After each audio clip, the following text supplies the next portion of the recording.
Good evening. My name is Ken Reinhard. I am the director of the program in experimental critical theory at UCLA, and I'd like to welcome you on behalf of the Hammer Museum to tonight's event.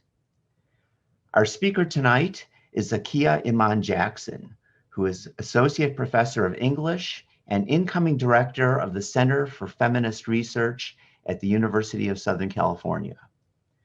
Professor Jackson is the author of Becoming Human, Matter and Meaning in an Anti-Black World, which won the Harry Levin First Book Prize from the American Comparative Literature Association, and is currently a Lambda Literary Award finalist for the LGBTQ Studies Award. Her research explores the literary and figurative aspects of Western philosophical and scientific discourse and investigates the engagement of African diasporic literature, film, and visual art with the historical concerns, knowledge claims, and rhetoric of Western science and philosophy. Professor Jackson is at work on a second book, tentatively titled Obscure Light, Blackness and the Derangement of Sex Gender. This project provides a critique of biocentrism, or biological reductionism and determinism, and elucidates the indistinction of sex and gender and race. It argues that anti-Blackness constitutes the bedrock of modern Western logics of sex and gender, and science and philosophy, and mediates and meditates on how its terrorizing vertical orders might be toppled by the transfiguring potentialities of Blackness. Jackson's work has appeared in a variety of journals, from Feminist Studies, Efflux, Gay and Lesbian Quarterly, Key Parle, South Atlantic Quarterly, Catalyst, and many others. She has work forthcoming in Diacritics and Political Concepts, and you can find many of her articles online at her website, which is one word, ZakiyyahImanJackson.com. I'm delighted to present to you Professor Jackson.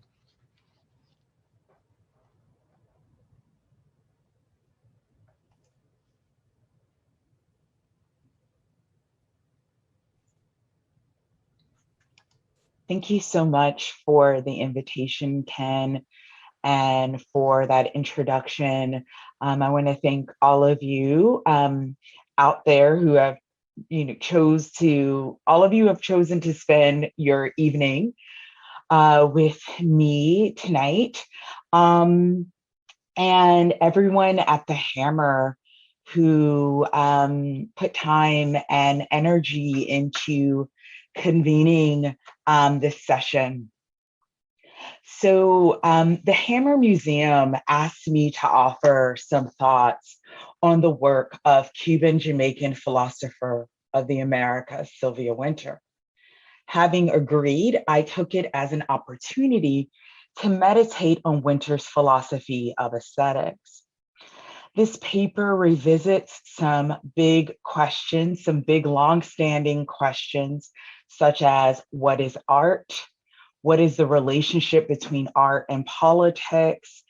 And for those of us who are critics, what should be our driving questions and motivations? These questions, as I said, are big. They cut across all scales of our being and even call into question our metrics of scale. They are asked in the spirit of a commitment to world upending change. In other words, I tarry with big, complex, difficult questions because I desire a transformation of the given world and a dissolution of its values and modes of being. I will proceed this evening by reconstructing or synthesizing Wynter's contribution to aesthetic philosophy and consider some of its implications for my work as someone who straddles disciplinary divides and domains of expertise, namely the sciences and the humanities, bridging science studies, philosophy, and Black diasporic literary criticism, art criticism, and film criticism. So what I'm going to present is going to sound very strident, like I've very much decided what I think about these long-standing, complex, big questions. But actually, in a lot of ways, this was just an attempt for me to meditate on Wynter's contributions to these debates and conversations, and really just think about what the implications of her thought.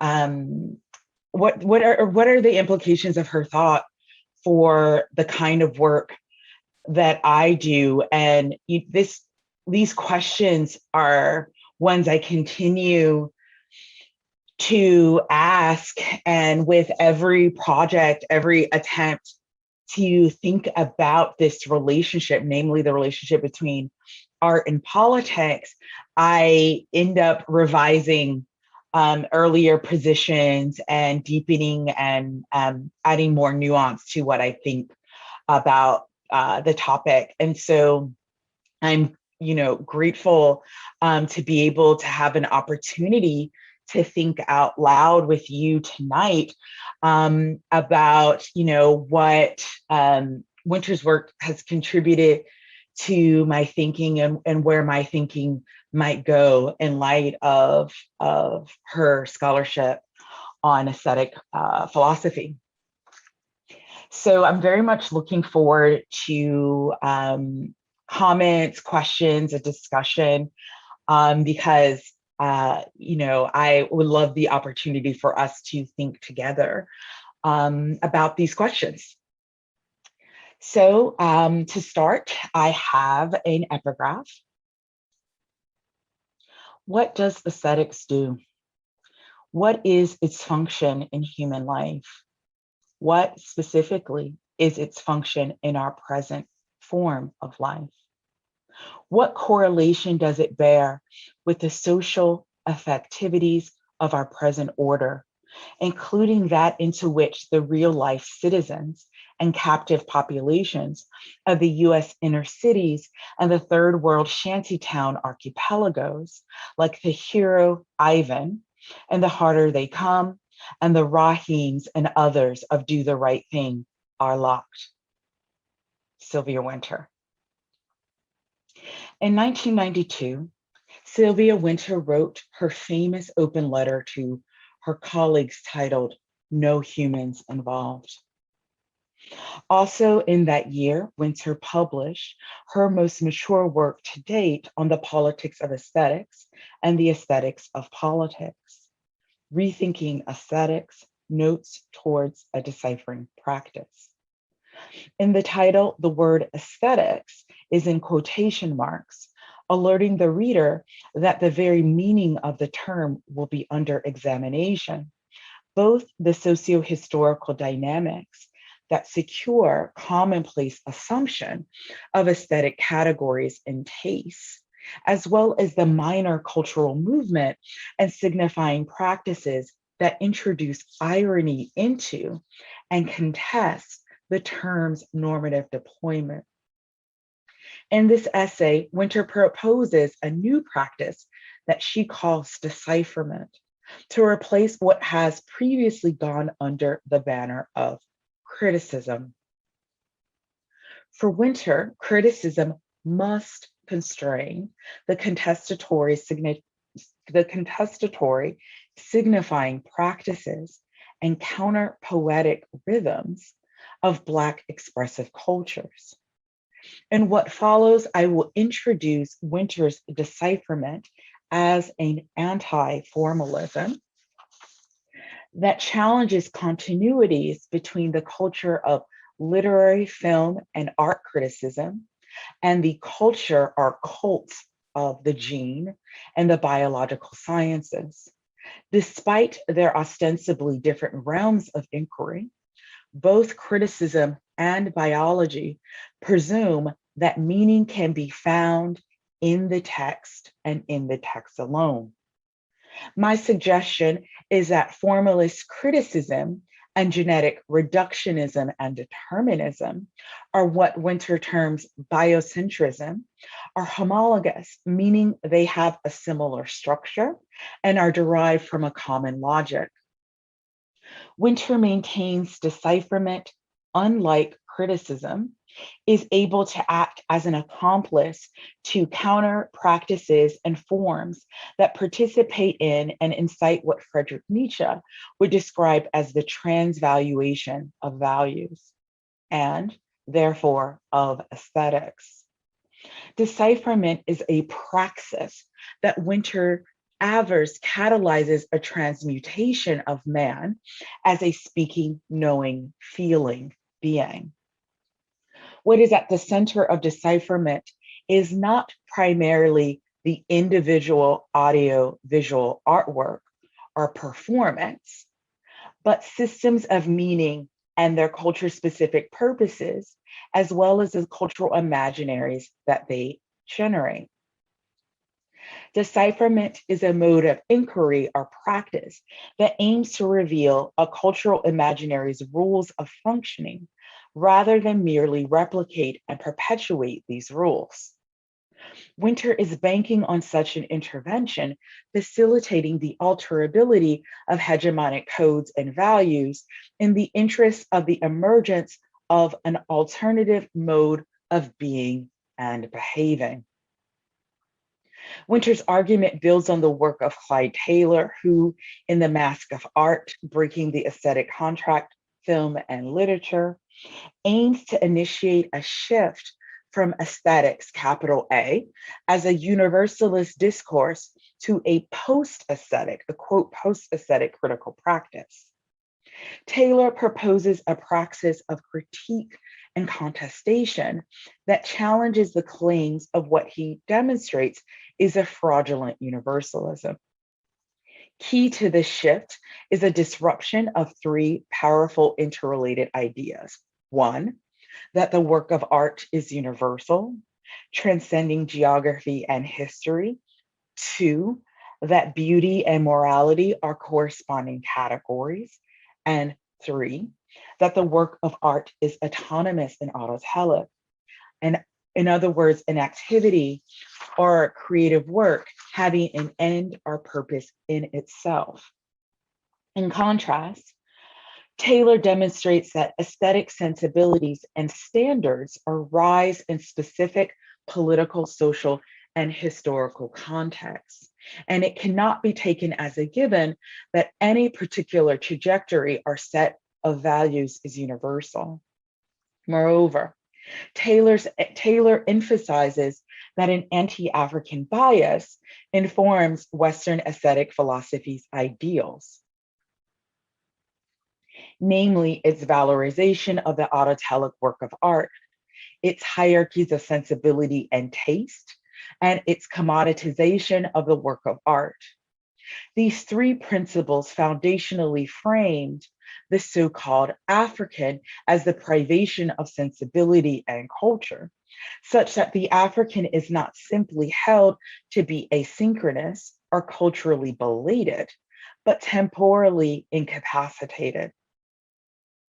Chinua Achebe and the Igbo world and its art does not so much as refute the anti-Black logics foundational to notions of aesthetics, capital A, as much as foreground a different axiology, logic, and order of aesthetics than the one that surfaced during 18th century Europe.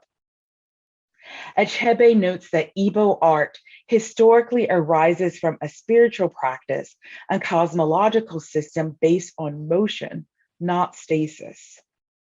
The Igbo world, including animals, spirits, animate and inanimate objects, is understood not as passive or inert, but brimming with forces and demands that require response.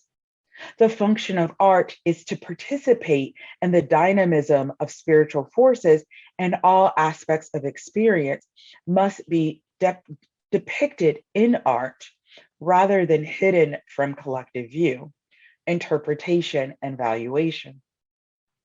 Creative process may involve ritual seclusion and private retreat for artists to create, but there are no private collections, which in Achebe's view, create rigid artistic attitudes and conventions. Process is privilege over product. Quote, process is emotion, whereas product is rest, end quote. Every occasion and generation must receive its own mandate zeitgeist to produce. Age does not correlate with value. Lastly, he notes the generative force of climate in keeping the arts innovative. Climate both provides materials and breaks down materials, which keeps art practice dynamic. In a different context, Kwame Appiah in Why Africa, Why Art discusses why he is hesitant to refer to Asante aesthetic objects as art, specifically where the aesthetic object reflects and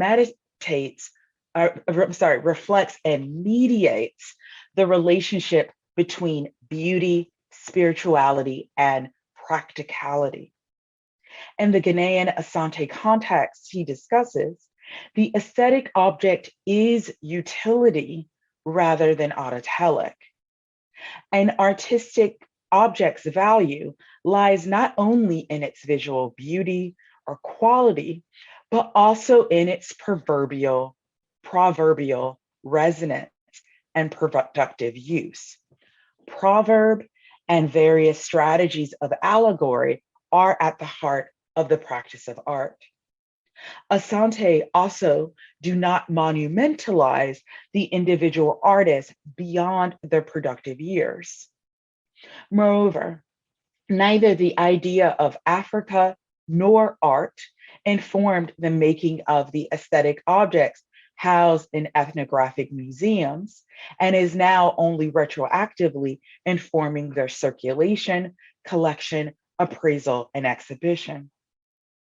Thus, the idea of African art is problematic because it is a direct result of imperial discourses of race forged by slavery and colonialism that sought to homogenize and hierarchize people into groups and erase differences across distinct aesthetic idioms on the continent.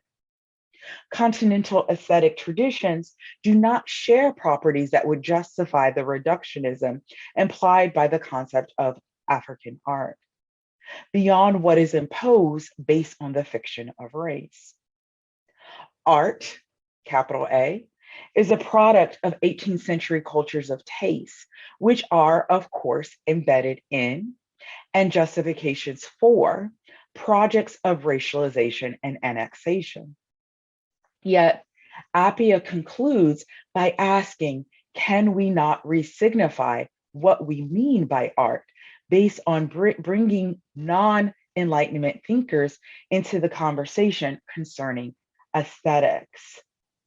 To exclude them would risk instantiating the authority of a knowledge-power relation meant to exclude and diminish. And this is a question that I'll come back to. Simon Gikandi has recently provided a nuanced historical account that supports Taylor's and Wynter's respective theses and returns us to the question of utility raised by Achebe and Appiah. In Slavery and the Culture of Taste, Gikandi shows that the idea or ideal, or the idea which is really an ideal, of autonomy instituted by the emergence of aesthetics as a philosophical discourse in the 18th century was predicated on the imperial and slaveholding fiction of the severability of a market in art from a market in slaves. This occurred even though profits from slavery provided the material conditions of possibility for unprecedented modern cultures of leisure and correlated aesthetic institutions in Europe, including the cafe, the salon, and the museum. The accumulation of wealth from slavery essentially brought into existence a new aristocratic economic class in Europe and gentry in the colonies. While the nouveau riche were not officially members of the nobility, they were nevertheless wealthy, at times wealthier than those born into nobility. With the nouveau riche eager to show off their new wealth by purchasing art, the purported deracinated art object ironically rooted a culture of taste, sympathetic to the values and disavowals of aesthetics, capital A. We can see those disavowals in strategies that sought to aestheticize slavery itself. For example, turning the slave coffle and auction block into a coerced live performance of circumscribed sentience and vacuous joviality. The aestheticization of slavery can also be seen in colonial architecture that attempted to regulate the visibility of relations of violence and violation, as well as assert affiliation with European fashion and modern subjecthood. Wynter argues that criticism is based on the premise of a specious autonomy, and therefore mirrors and extends classic aesthetic philosophy's function as an alibi for power. Okay, I guess that glare is just going to be there. While Marxist theories of culture have argued that cultural production holds the power to garner popular support or foment challenges to the capitalist mode of economic production and its accompanying ideologies.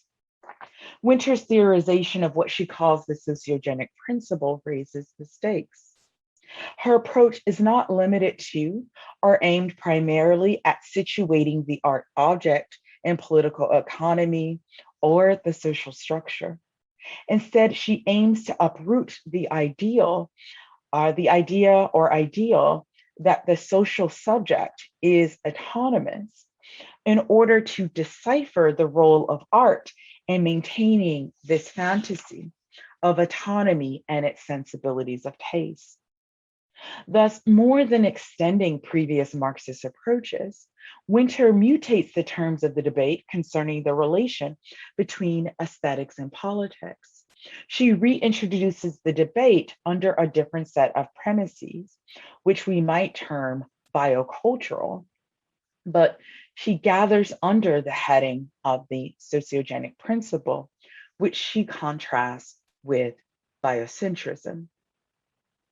Biocentrism assumes that we are biological beings who then create culture.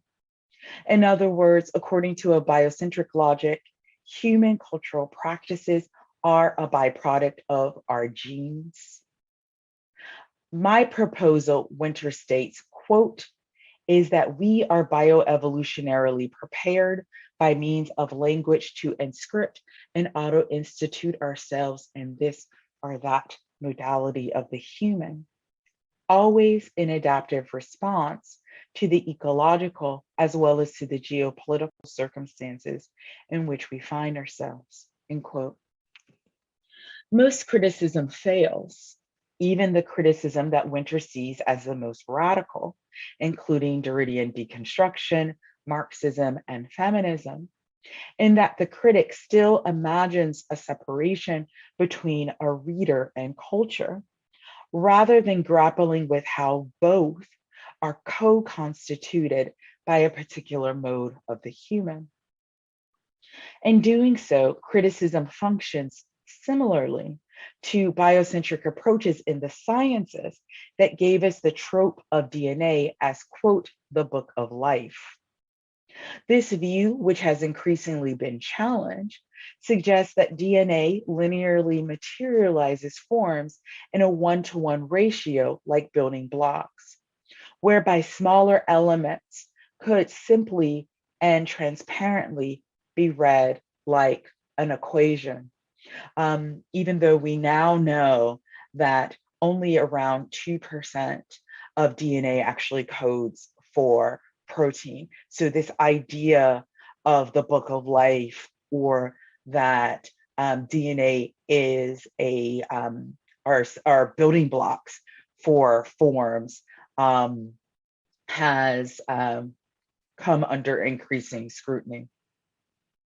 In such an approach, both readers and artistic forms are presumed, so in both a biocentric approach that assumes that our being is reducible to our DNA, and in a certain kind of literary criticism approach that that reads the text as being hermetically sealed, are what a text performs is in the text and in the text alone. So a certain kind of culture of close reading, both of them presume that artistic forms are autonomous rather than located and functioning within the same field as the critic. So within the same field as the critic, like on the same plane, right? Wynter's theory of decipherment is set apart by the agency she ascribes to aesthetics and the theory of causality that undergirds it. She maintains that the mode of the aesthetic sets the terms of the social structure of a society, its distributional ratios, and socio-political role allocations in a rule-governed fashion. In other words, the societal structure is ultimately a phenomenon of its mode of the aesthetic. Wynter's proposal suggests that cultural production holds the power to direct human perception and therefore behavior responses. Art does not simply have the power to generate fraudulent ideologies and obfuscate societal inequities, or to make them appear natural and above reproach. The iconic and linguistic sign incarnates a specific order of being, feeling, knowing, human. In other words, the aesthetic materializes its codes at the most intimate level of our being, our behavioral responses and pleasures, which is to say, our aesthetic sensibilities and tastes. For Wynter, our being, we'll say for now, our human being, is a natural organism, but not simply an organic mode of life. Our being, again, we'll tentatively say our human being, is induced and regulated not only by its genetics and surrounding environment, but also by orders of discourse. Quote, human life cannot, therefore, pre-exist as it is now believed to do, the phenomenon of culture. Rather, it comes into being simultaneously with it, end quote. More provocatively, Wynter argues that the order of the discursive symbolic can override and redirect organic processes, such that culture-induced behaviors and affective states feel instinctual.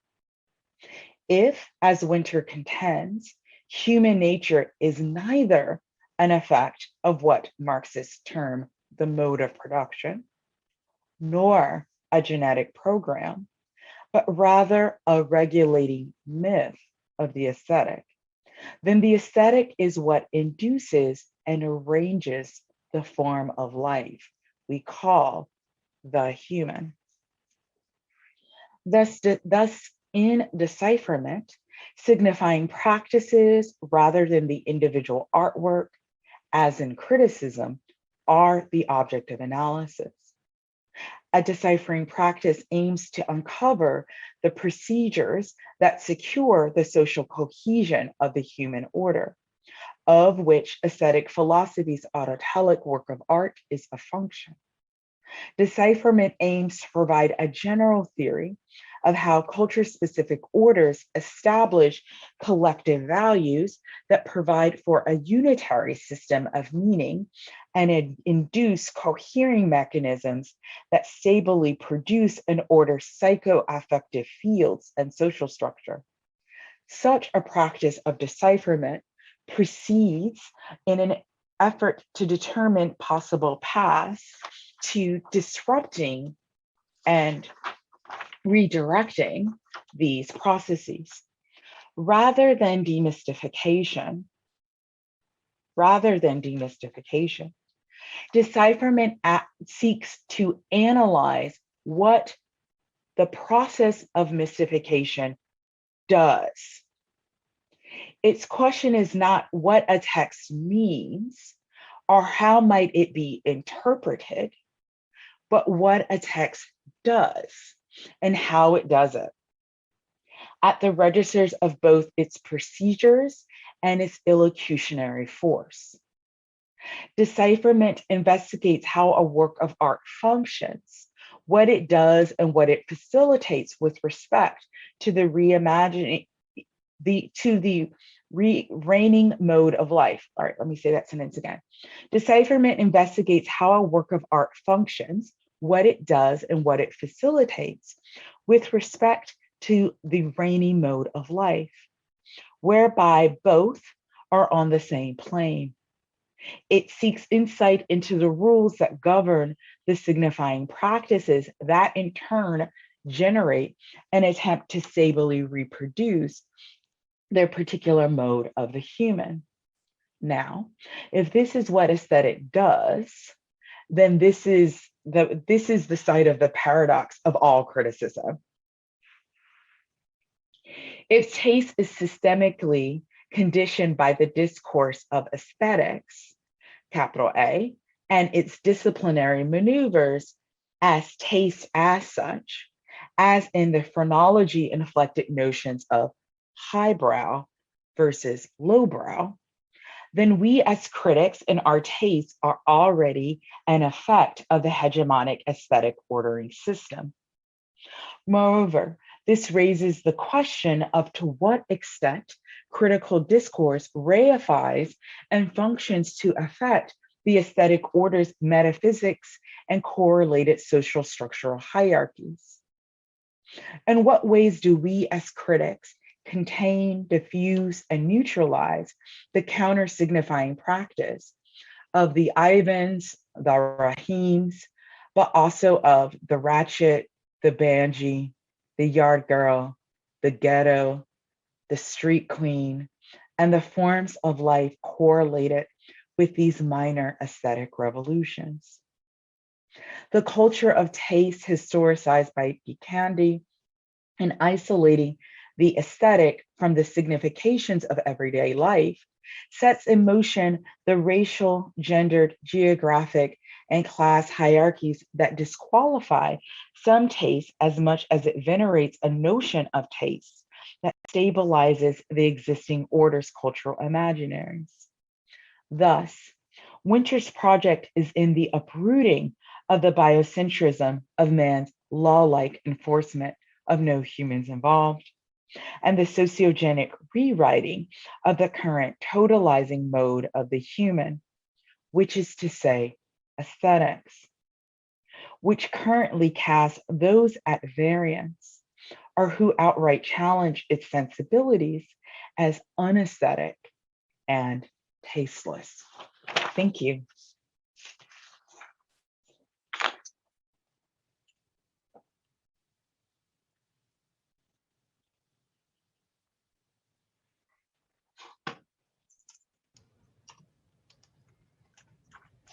Thank you so much, Zakiyyah. That was terrific. And we are beginning to get some very intense questions. Let me begin by seeing if I can at least give you the first part of a wonderful question from Radha. Thank you, Professor Jackson, for your brilliant book and your talk today. I learned a lot from you. 2 questions, if I may. And as I ask you this question, I am thinking both of Sylvia Wynter's work and of Barbara Christian's famous Race for Theory. So there's two parts to this question then. And the first part is, in the symbiotic relationship between decipherment and the hieroglyphics that generates decipherment, where is legibility or signification born? Is it originary, not even natal? Is such legibility ontological, epistemological, or both? How does the aesthetic mediate between being and knowing?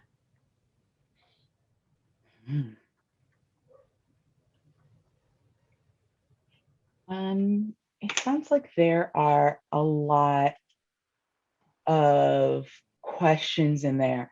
So I'm going to try to take them maybe one by one.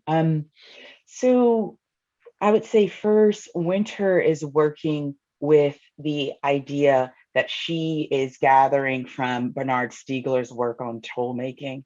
And so she is arguing that the human does not come into being, the form that we call human does not come into being until the emergence of language, right? And so that, so she's taking this kind of tool-based approach that the forms of life that existed prior to the emergence of language, those forms or modes are, those forms of life were not human life, right? So she is at the outset arguing that the human is biocultural, that there is no human that is purely biological or purely, purely biological, but that the human is always biocultural, and that even more than that, that language is not just any kind of tool. We tend to think about tools as something that we have mastery over and can control and merely are an extension of our will or our agency. Now, of course, we know people like Heidegger have problematized that idea of tools.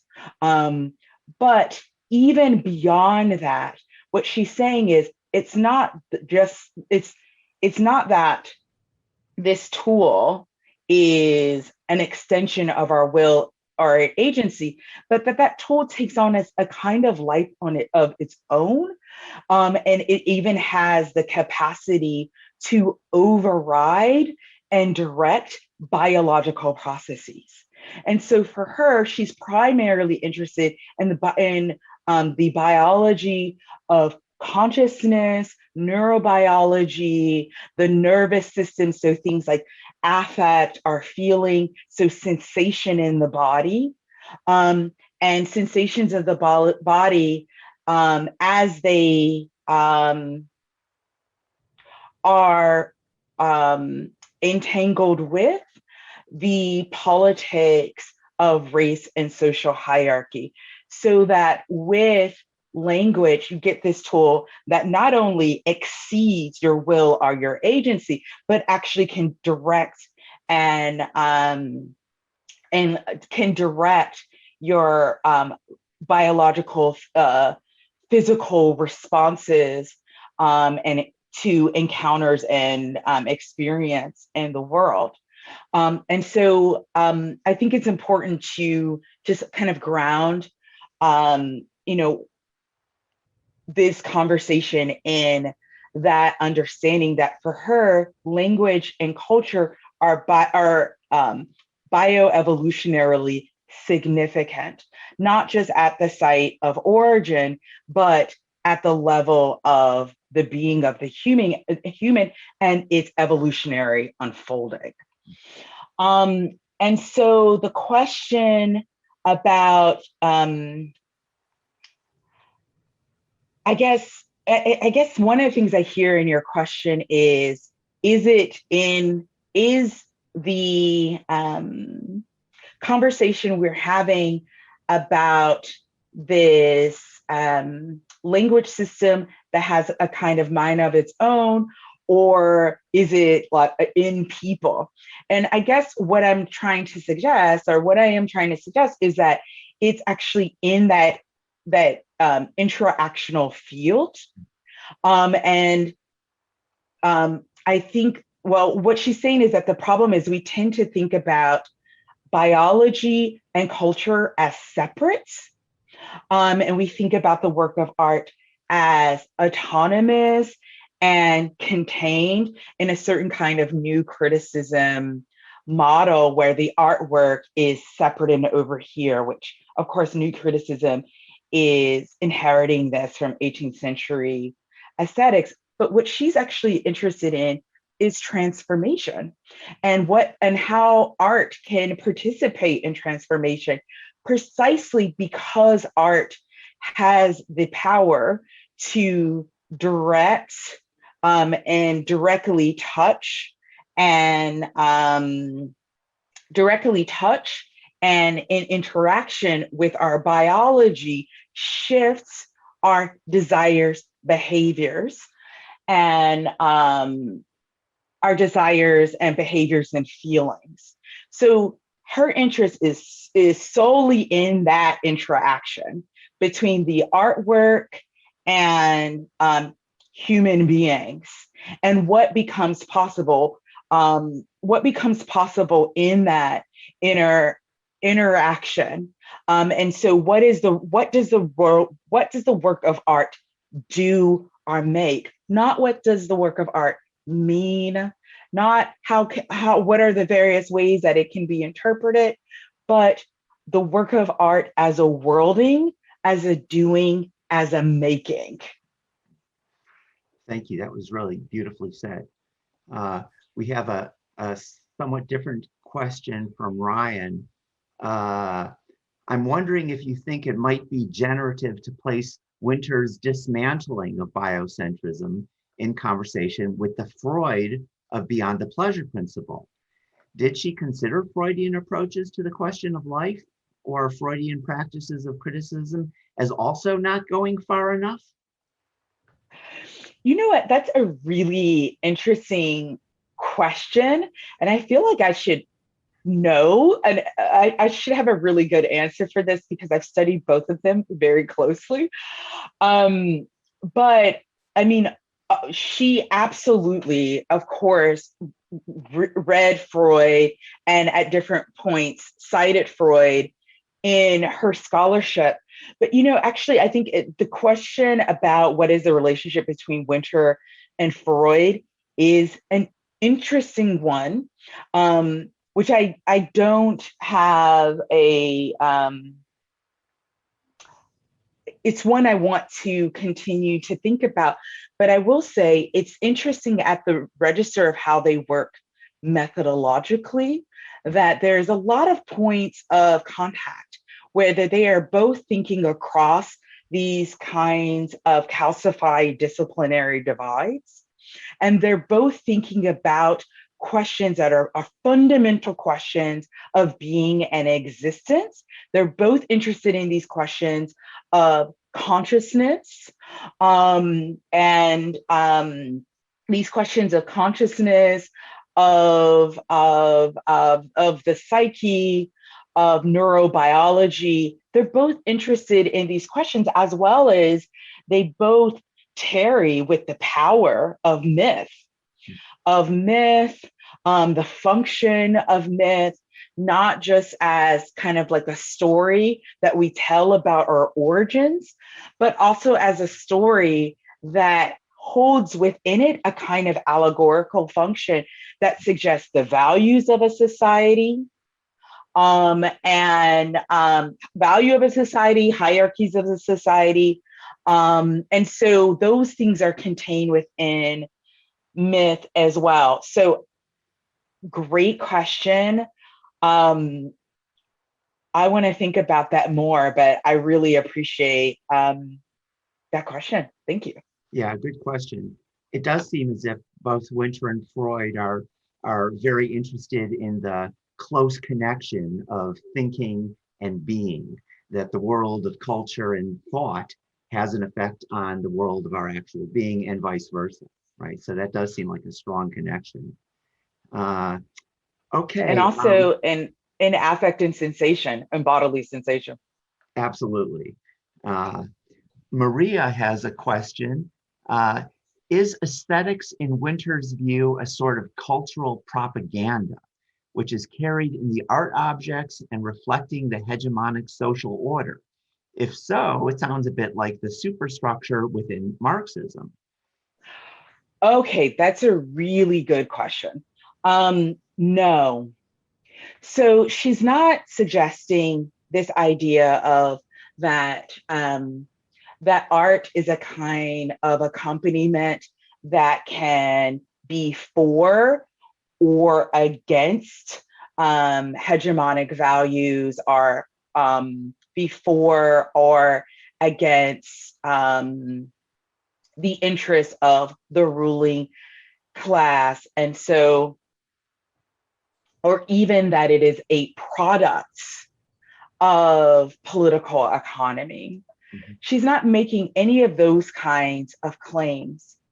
Instead, what she's interested in is not these questions around representation or representation. So it's not a question of whether or not the work of art distorts or clarifies the social order or relations, hierarchical relations of a society, whether or not it provides an authentic representation or a propagandistic representation. What she's interested in is something related but different. It is in what does a work of art do? What does it make?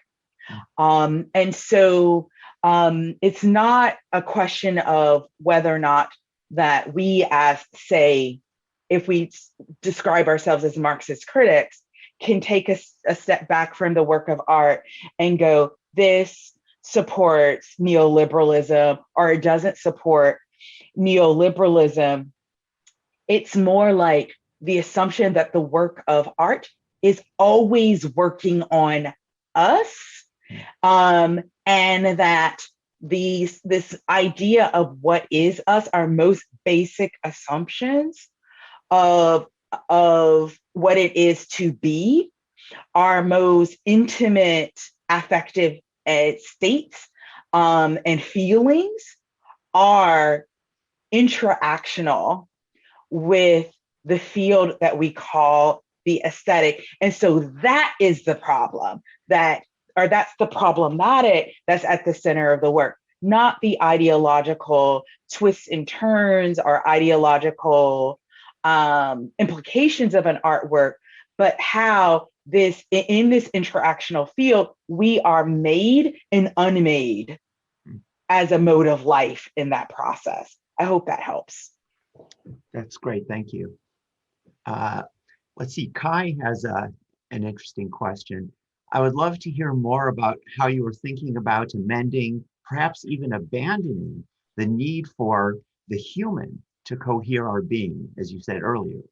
I'm interested in why and how, perhaps in some divergence with Wynter, you are imagining moving beyond or towards something else than the human to understand Black life, being, and ontology.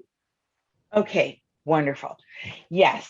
I am, not interested, just to recall something that Saidiya Hartman said in another Hammer forum a year and a half ago. I'm not interested in re-enchanting the human. I am interested in the dissolution of the mode of life we call the human. I argue that the human is something that comes out of, that emerges. Its conditions of possibility are slavery, conquest, and settler colonialism. That is what gives us these idea of a global scale and the idea of universal humanity. So universal humanity is embedded in a history of conquest, enslavement and settler colonialism. And so when we're talking about the human and we're talking about a kind of universal idea of man, that idea is embedded in, comes out of various kinds of modes of terror, logics, and orders of value that I would like to see in ruins. So what I'm suggesting is that, I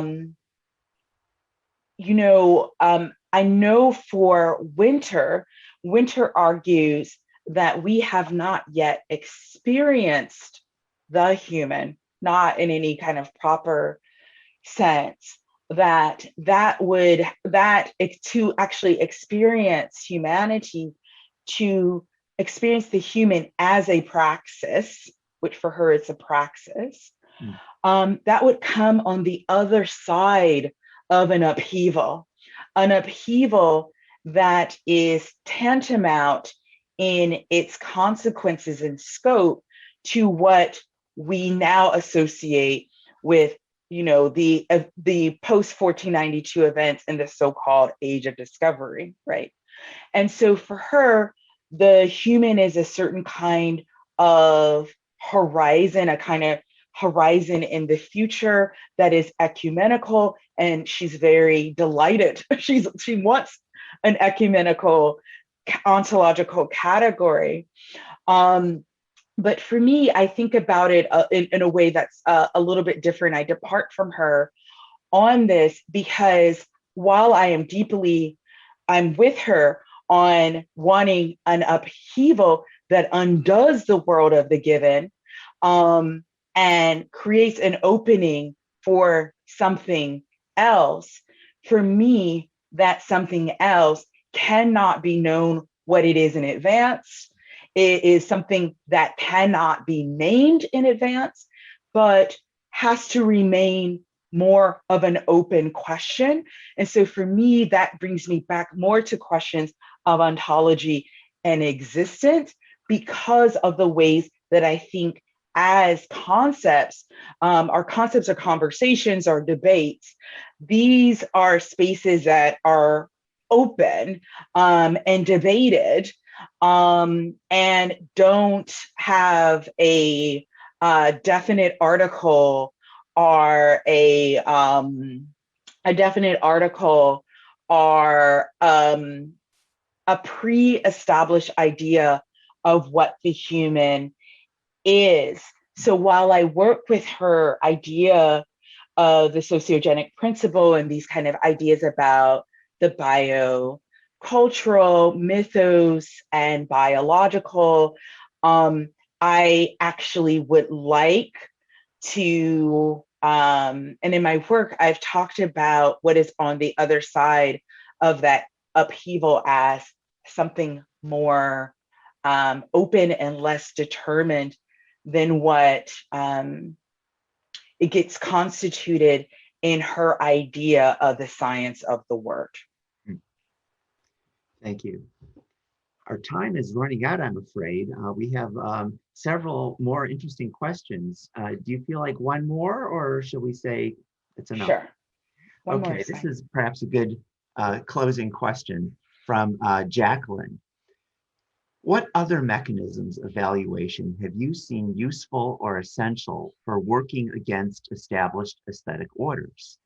That is, where should we aim when we to exhibit, to judge, to view revolutionary art? Yeah, okay. I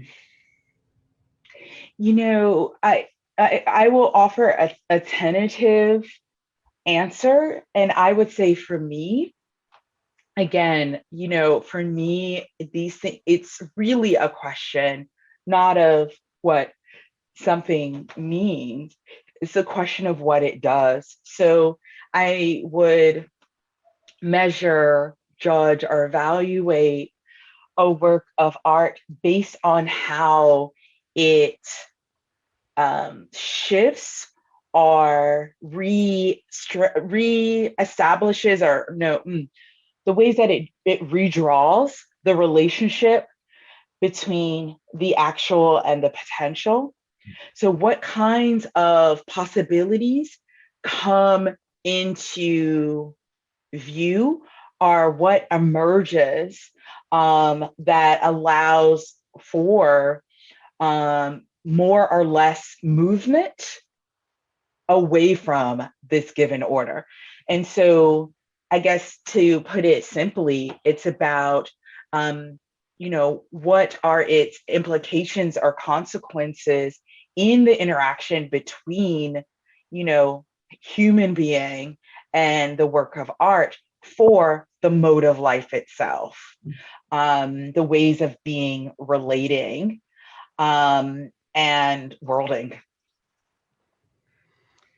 Well, thank you so much. I'm sure we could talk about these topics for quite a bit more time, but our time has ended. I want to thank Professor Jackson and the Hammer again for sponsoring this event, and it will be available online very shortly on the new Hammer video channel. So good night, and we will see you soon.